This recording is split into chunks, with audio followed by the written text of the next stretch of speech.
నమస్తే, welcome to Disha TV. తెలంగాణలో భూ రికార్డుల నిర్వహణ, భూ సమస్యల పరిష్కారం కోసం తీసుకువచ్చిన భూభారతి పోర్టల్ ఇప్పుడు కొత్త వివాదాలకు, తీవ్ర విమర్శలకు వేదికగా మారింది. గతంలో ఉన్న ధరణి పోర్టల్లో అనేక అక్రమాలు, సాంకేతిక లోపాలు జరిగాయని, రైతులు తీవ్రంగా నష్టపోయారని ప్రస్తుత ప్రభుత్వం పెద్ద ఎత్తున ఆరోపణలు చేసిన సంగతి మనందరికీ తెలిసిందే. అయితే ధరణి స్థానంలో మెరుగైన వ్యవస్థగా ప్రచారం పొందుతున్న భూభారతిలోనూ అదే తరహా సాంకేతిక లోపాలు, అక్రమదారులకు అనుకూలించేటువంటి లొసుగులు కొనసాగుతుండడం ఇప్పుడు రాష్ట్ర వ్యాప్తంగా కలకలం రేపుతుంది. భూ రికార్డుల్లో పేరు మార్చడం, లేని సర్వే నెంబర్లను సృష్టించడం, ప్రభుత్వ భూములను రాత్రే పట్టా భూములుగా మార్చేయడం వంటి విస్తుపోయే నిజాలు వెలుగులోకి వచ్చాయి.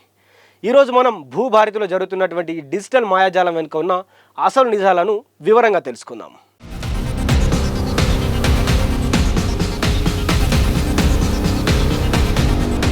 ముఖ్యంగా రంగారెడ్డి జిల్లా మహేశ్వరం మండలంలో వెలుగు చూసిన ఒక ఘటన భూభారతి సాఫ్ట్వేర్లోని తీవ్రమైన లోపాలకు అద్దం పడుతుంది. అక్కడ దాదాపు 1200 ఎకరాల బిలా దాఖాల భూములను గతంలోనే ప్రభుత్వ సంస్థ అయినటువంటి TGIICకి కేటాయించి ఇండస్ట్రియల్ పార్క్ ఏర్పాటు చేశారు. అయితే అందులో కొంత భూమి ఖాళీగా ఉండిపోయింది. ప్రభుత్వ నిబంధనల ప్రకారం సర్వే నెంబర్ 1లోని ఈ బిలా దాఖాల భూముల రిజిస్ట్రేషన్పై నిషేధం, అంటే ప్రొహిబిటెడ్ ప్రాపర్టీస్ కింద విధించారు. కానీ ఈ భూబకాసురులు కొందరు అధికారులు కలిసి ఓ కొత్త డిజిటల్ జిమ్మిక్కు తెరతీశారు. సెత్వార్ లేదా ఖాసరా పహనీల్లో ఎక్కడా లేని విధంగా కేవలం నిషేధిత జాబితా నుంచి తప్పించుకోవడానికి 2V1 అనే ఒక కొత్త సర్వే నెంబర్ను సాఫ్ట్వేర్లో సృష్టించారు. 1 అనే సర్వే నెంబర్ను నిషేధంలో ఉంటే దాన్ని తప్పించి 2V1గా మార్చి భూభారతిలో ఆ రికార్డులోకి ఎక్కించినటువంటి పరిస్థితి ఉంది. దీని ద్వారా ఎకరం 10 కోట్లకు పైగా విలువ చేసే అత్యంత ఖరీదైన భూములను దొడ్డిదారిన పట్టా భూములుగా మార్చి రాత్రే నాలా కన్వర్షన్ కూడా పూర్తి చేయించారు. ఆనాదిగా రికార్డుల్లో లేని సర్వే నెంబర్లను కూడా సిస్టమ్ అంగీకరించేలా సాఫ్ట్వేర్ ఉండటమే ఈ భారీ కుంభకోణానికి ప్రధాన కారణమని స్పష్టమవుతా ఉంది. మరోవైపు విస్తుపోయే అంశం ఏమిటంటే, క్షేత్రస్థాయిలోనూ తహసీల్దార్లు, రెవెన్యూ సిబ్బంది ప్రమేయం ఏమాత్రం లేకుండానే CCLA ఏదైతే commissioner of land administration back end office నుంచి పాస్ పుస్తకాలు జారీ కావడం. మెదక్ జిల్లా ఆందోళ్ మండలంలో ఒక పట్టాదారుడికి 30 ఎకరాల భూమి ఉంది. ఆయన 1980లోనే మరణించారు.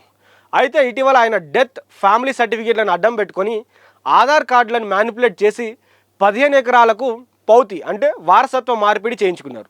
మిగతా 15 ఎకరాలపై వివాదం నడుస్తుండగానే ఉన్నతాధికారుల స్థాయి నుండి బ్యాక్ ఎండ్ నుంచి క్లియరెన్స్ వచ్చి పాస్బుక్ ప్రింట్ కూడా అయిపోయింది. సాధారణంగా ప్రతి పట్టాదారు పాస్ పుస్తకంపై స్థానిక తహసీల్దార్ డిజిటల్ సంతకం ఉంటుంది. కానీ విచిత్రంగా ఈ పాస్ పుస్తకంపై RDO సంతకం ఉంది. స్థానిక అధికారులకు తెలియకుండానే స్లాట్ బుక్ అయి రిజిస్ట్రేషన్ దశకు వచ్చినప్పుడు మాత్రమే సిబ్బంది దీనిని గుర్తించి అడ్డుకోగలిగారు. కోట్ల విలువైన భూమిని లీడర్లు తక్కువ ధరకు కొట్టేసేందుకు చూశారని, రిజిస్ట్రేషన్ చేయకపోతే తీవ్ర పర్యవసనాలు ఉంటాయని బెదిరింపులు కూడా జరిగాయంటూ ఈ పరిస్థితి ఎంత దారుణంగా ఉందంటే వారందరూ కూడా అక్కడ ఉన్నటువంటి సిబ్బంది అందరూ చెప్తా ఉన్నారు. చాలా పరిస్థితి ఎంత దారుణంగా ఉందో కూడా మనం ఒకసారి అర్థం చేసుకోవచ్చు అక్కడ ఉన్నటువంటి పరిస్థితులు. ఇక భూభారతిలో ప్రభుత్వ అసైన్డ్ భూములకు రక్షణ లేకుండా పోతుందనే దానికి 10 ఎకరాల 30 గుంటల ప్రభుత్వ భూమి పట్టా భూమిగా మారడమే ప్రత్యేక నిదర్శనం. రికార్డుల్లో స్పష్టంగా అసైన్డ్ ల్యాండ్ అని ఉన్న భూమి రాత్రే పట్టా భూమిగా మారిపోయింది. ఇది ఎలా జరిగిందో, ఎవరు చేశారో కింది స్థాయి అధికారులకు ఇప్పటికీ అంతు చిక్కడం లేదు. ఈ అక్రమ భూమిని వేరొకరి పేరిట మార్చేందుకు, కొనుగోలు చేసేందుకు 2 మంత్రులు, ఒక MP కూడా అధికారులకు ఫోన్లు చేసి ఒత్తిడి తెచ్చారనే తీవ్రమైన ఆరోపణలు వినిపిస్తున్నాయి.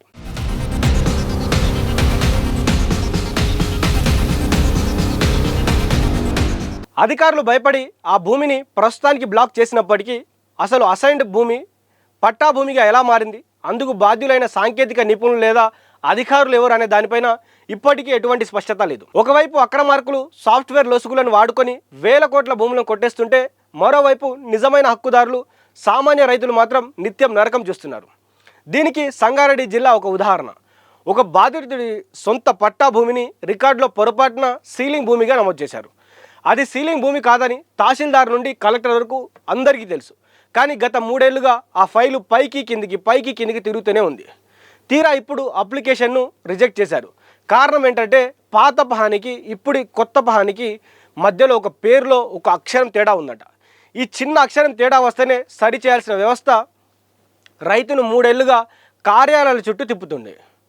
మరొక ఘటన, సంతానం లేని ఒక మహిళ తన 2.5 ఎకరాల భూమిని మేనాలలోకి రాసిస్తే భూ రికార్డుల ప్రక్షాళన సమయంలో అది పొరపాటున వేరే వ్యక్తుల పేరిట నమోదైంది.